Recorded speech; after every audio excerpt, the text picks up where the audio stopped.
நம்பிக்கை எதில் இருக்குது? நம்ம நம்பிக்கையெல்லாம் எதில் இருக்குது? நம்ம பல லட்சங்கள் கொடுத்து பல கோடிகள் கொடுத்து நம்ம வீடு வாங்கினாலும் நம்ம நம்பிக்கை எதில் இருக்குன்னு தெரியுமா? வெளியில் நம்ம வைக்கிறத அந்த 10 ரூபாய் பூட்டின் மேலே தான் இருக்கும். நம்ம வெளியே போகும்பொழுது கூட அதை பிடிச்சி இழுத்து பார்ப்போம். ஏன் தெரியுமா?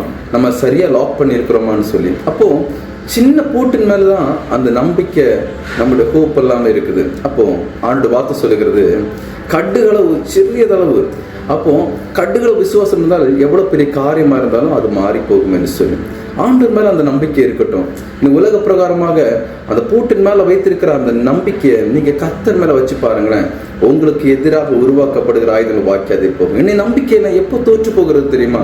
பிரச்சனைகள் வரும் பொழுது, கஷ்டங்கள் வருகிற பொழுது, உங்கள் பலவீனங்கள் உங்கள் வாழ்க்கையை அச்சுறுத்துகிற பொழுது, அது வேதனைப்படுத்துகிற பொழுது, ஒவ்வொரு நிமிடங்களும் ஒவ்வொரு யுகங்களாக மாறுகிற பொழுது, நம்முடைய நம்பிக்கையெல்லாம் கீழே தளர்ந்து போகிற பொழுது நம்ம சொல்லணும், என் கர்த்தரால் நான் ஒரு மதிலை தாண்டுவேன் என்று சொல்லி. அந்த நம்பிக்கை இருந்தால் போதும், அவர் சகலவற்றையும் பார்த்து கொள்வார்னு சொல்லி அந்த நம்பிக்கை உங்கள் லைஃப்ல இருக்குன்னு சொன்னா ஆண்டவர் சொல்லுவாரு, உன்னோடு கூட இருந்து நான் செய்யும் காரியம் அது பெரிதாக இருக்கும் என்று சொல்லி. அந்த பெரிய காரியங்கள் நீங்க எதிர்பாருங்க.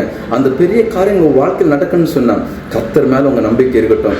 எந்த காரியம் இருந்தால் அந்த காலை வழியில ஒரு வழியை வருவதை 7 வழியாக கர்த்தர் மாறி போக பண்ணுவார். அந்த வார்த்தை உங்களோட இருக்கட்டும். கர்த்தர் பெரிய காரியம் செய்வார். God bless you.